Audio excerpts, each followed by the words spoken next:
En videos anteriores analizamos lo que conocemos como el criterio de la primera derivada para determinar valores máximos y mínimos locales de una función. Ahora vamos a revisar otra técnica más que va a ser de utilidad para ese fin. Y esto es la aplicación de lo que llamaremos el criterio de segunda derivada. El criterio de la primera derivada se basaba en conocer cuándo la función era creciente o decreciente en un intervalo y de acuerdo a los cambios que se presentaran, pues concluías si tenías un máximo, un mínimo o si no existía ninguno de los dos en el número crítico que analizabas. Ahora, para el criterio de segunda derivada, lo que vamos a analizar es la concavidad de la función. Vamos a definir primero a qué le voy a llamar una función cóncava hacia arriba y cuándo voy a decir que es cóncava hacia abajo. Observamos por aquí las figuras. Si en cada punto de un intervalo la gráfica de la función siempre está por encima de la línea tangente a la curva en ese punto, decimos que la curva es cóncava hacia arriba. Pero si la curva siempre permanece por debajo de su línea tangente, decimos que es cóncava hacia abajo, que es el caso que observas acá. La línea tangente se está refiriendo a la ecuación de la recta tangente a un punto de la curva. Ahora, ¿cómo voy a averiguar si se presenta esta situación? Es decir, si se da alguno de estos tipos de concavidad. Bueno, te vas a apoyar ahora de lo que es la segunda derivada. Suponiendo que la función tenga segunda derivada en un intervalo y, si esa segunda derivada es mayor a cero para toda x interior al intervalo y, entonces la curva es cóncava hacia arriba en ese intervalo. Pero si la derivada es negativa para toda x interior a y, entonces la curva es cóncava hacia abajo. Esta idea es la que nos va a auxiliar para introducir lo que nosotros llamamos el criterio de la segunda derivada. Esta prueba de segunda derivada, que es la que enunciamos en el teorema 10, plantea lo siguiente. Vamos a suponer que nuestra función tiene segunda derivada, que esa segunda derivada es continua y que x0 es un número crítico de la función, es decir, aquel donde la derivada se haya hecho igual a cero. Si se presenta esta situación, entonces voy a tener una de tres posibilidades. La primera de ellas es que la segunda derivada en ese lugar sea mayor a cero. Si es mayor a cero, significa que la concavidad va hacia arriba y lo que has alcanzado en ese número crítico es un mínimo de la función. Ahora, si esa segunda derivada evaluada en x0 es menor a cero, significa que la concavidad va hacia abajo y entonces en ese lugar habrás alcanzado un máximo de la función. Pero si el resultado al evaluar a x0 te produce un 0, significa que la prueba falla y pues tendrías que utilizar el criterio de la primera derivada para corroborar qué es lo que tienes en ese número crítico. Ahora bien, estamos mencionando que se puede presentar una concavidad hacia arriba y una concavidad hacia abajo. Va a haber momentos en los que esta concavidad cambia, es decir, supongamos que la curva de repente es cóncava hacia abajo y cambia para ser cóncava hacia arriba. Al punto donde se haya producido ese cambio, le vamos a dar el nombre de punto de inflexión y lo vamos a simbolizar con XY. De manera ya un poco más formal, un punto de inflexión para la función va a ser aquel donde la segunda derivada sea igual a cero. Y no únicamente eso, sino que también deberá pasar que en ese valor, antes de llegar a él, la función sea cóncava hacia arriba y después de pasarlo se vuelva hacia abajo. O bien al revés, que sea cóncava hacia abajo y de repente que cambie hacia arriba. Es decir, en otras palabras, que haya un cambio en la concavidad y que la segunda derivada en ese lugar sea igual a cero. Hay dos observaciones que podemos hacer. La primera, pues, es que nuestra derivada inicial, es decir, la primera derivada, puede que sea igual o distinta de cero en ese punto de inflexión. Y la otra cosa es que no importa que tú busques los valores donde segunda derivada es igual a cero. Eso no basta para asegurar que XY es un punto de inflexión. Mencionábamos hace unos momentos, es necesario que se presente un cambio en la concavidad. A manera de que entiendas un poco mejor los teoremas 9 y 10, te recomiendo que revises la demostración que se encuentra en tu manual. Vamos a ver cómo es que utilizamos el criterio de segunda derivada para el ejemplo 12. Se nos proporciona la siguiente función y queremos utilizar ese criterio para determinar los máximos y mínimos locales sacar los puntos de inflexión y los intervalos en los que la gráfica es cóncava hacia arriba o cóncava hacia abajo. Y finalmente, con toda esa información, pues vamos a trazar la gráfica de la función. Procedemos entonces. Como primer paso mencionábamos, pues voy a calcular el dominio de la función. El dominio de esta función vuelven a ser el conjunto de los números reales. Ahora vamos a calcular las derivadas respectivas. Como ahora vamos a ocupar criterio de segunda derivada, voy a calcular primera y segunda derivada. Primera derivada de esta función pasará a ser x cúbica menos 3x.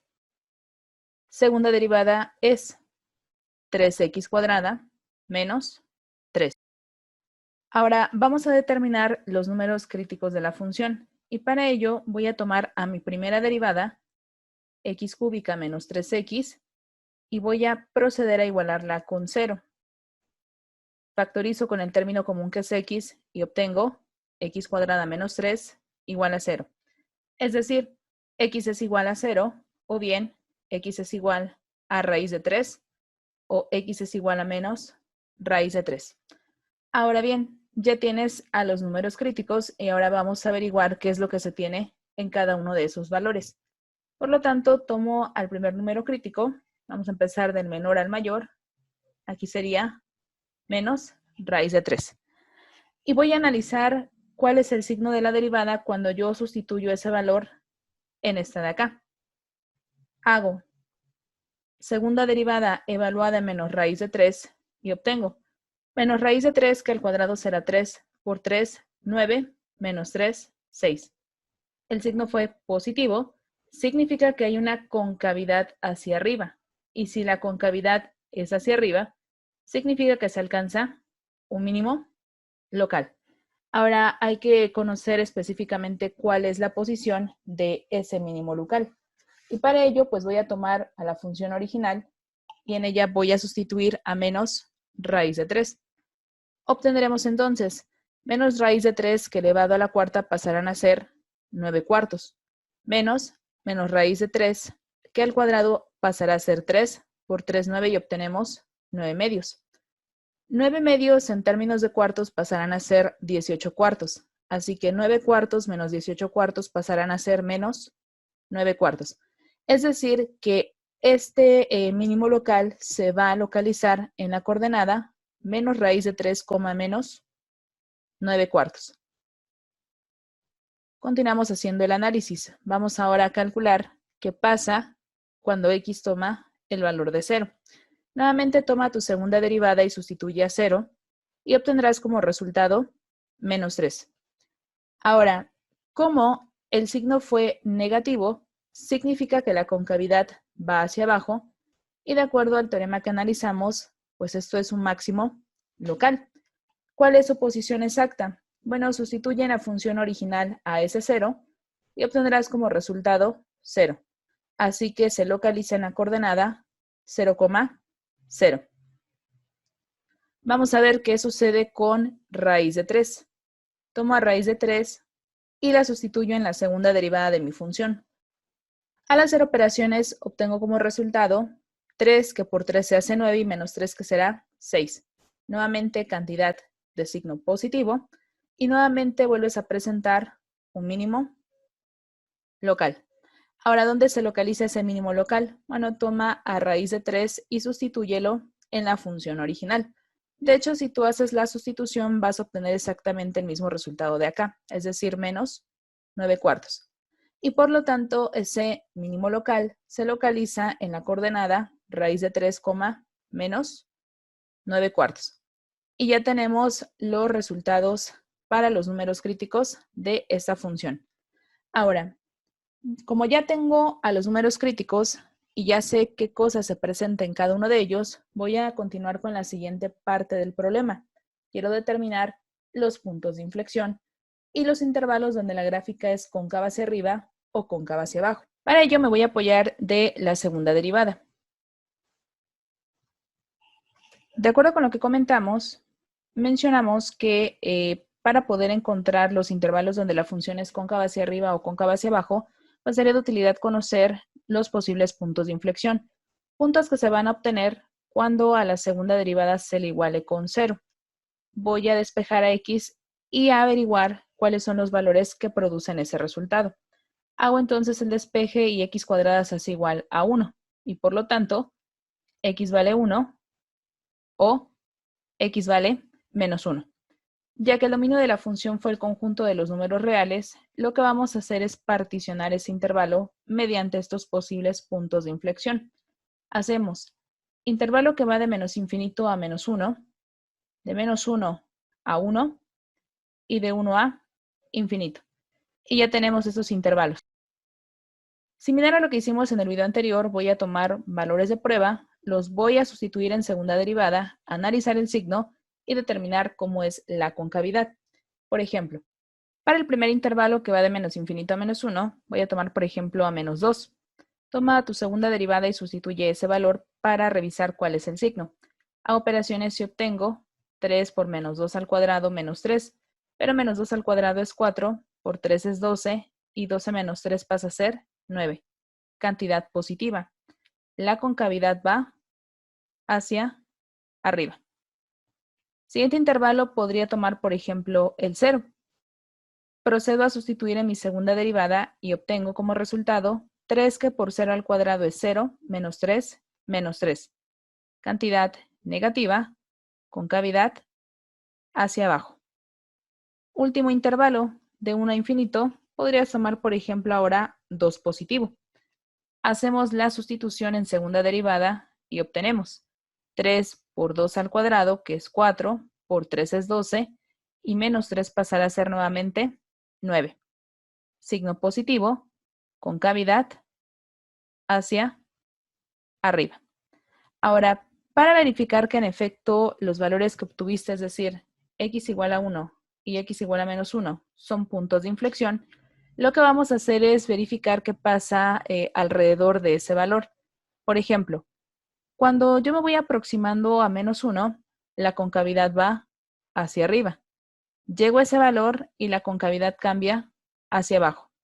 Es un punto de inflexión porque se presentó este cambio. Y además tu derivada fue igual a 0, lo que calculamos aquí. Veo siguiente posible punto de inflexión, que es el 1. La concavidad va hacia abajo y después va hacia arriba. Es un punto de inflexión porque se dio este cambio en la concavidad. Ahora, como ya sabes que 1 y menos 1 son puntos de inflexión, ahora vamos a ubicarlos en la función.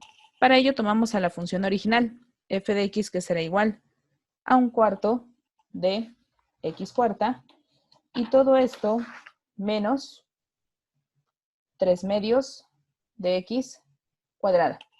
Voy a sustituir valores. Hacemos f de 1 y f de 1 será igual a 1/4 menos 3 medios. Pero 3 medios en términos de cuartos son 6 cuartos, o sea que 1/4 menos 6 cuartos pasarán a ser menos 5 cuartos. Hay un punto de inflexión en la coordenada 1, menos 5 cuartos. Ahora toma al menos 1 y sustitúyelo también. El resultado es exactamente el mismo y el segundo punto de inflexión se encuentra en menos 1, menos 5 cuartos. Antes de que nosotros procedamos a graficar esta función, voy a calcular como último paso, pues otros puntos clave para el problema que vendrían a ser las intersecciones con ejes X y Y. Voy a calcular. Intersección con el eje Y, sustituyo a X por 0 y en la función original vas a obtener 0. Así que hay una intersección con eje Y en esta coordenada. Para la intersección con el eje X, voy a tomar a la función original y la voy a igualar con 0. Saco el factor común que es x cuadrada y obtendré x cuadrada que multiplica a x cuadrada sobre 4 menos 3 medios. Todo esto igual a 0. Así, x cuadrada será igual a 0 o x cuadrada sobre 4 menos 3 medios es igual a 0. Continúo despejando. De esta parte la única solución es x igual a 0 y en esta otra obtendremos que x cuadrada es igual a 3 medios por 4, pero 4 por 3 se hace 12 y 12 sobre 12 va a ser 6. Por lo tanto, x vale 0 o bien x vale raíz de 6 o x vale menos raíz de 6. Así que tus intersecciones serán 0,0, raíz de 6,0 y menos raíz de 6,0. Voy a empezar a ubicar los puntos clave para realizar la gráfica de la función. Observamos. Primeramente, tú calculaste los valores donde se ubican el máximo y el mínimo locales. Observa que un primer mínimo local se localiza en la coordenada menos raíz de 3, menos 9 cuartos, es decir, es el punto que observas en esta parte. Ahora, el otro mínimo, recuerda que se repitió, se localiza en la coordenada raíz de 3, menos 9 cuartos, se encuentra a esta altura. Máximo local se va a localizar en 0,0, que además, según lo que sacaste, es una intersección con el eje Y. Ya tienes ese resultado. Ahora, puntos de inflexión, ya los localizaste. Se encuentran en 1, menos 5 cuartos, es decir, es este de acá. Y el otro se localiza en menos 1, menos 5 cuartos, este de acá. Con toda esta información que tienes, vamos a proceder a revisar cómo es la concavidad. Vamos a mover un poco la gráfica para que nos apoyemos de la tabla. Observa lo que dice la tabla. Recuerda que particionaste de menos infinito a menos 1, o sea, hasta acá, de menos 1 a 1 y de 1 a infinito.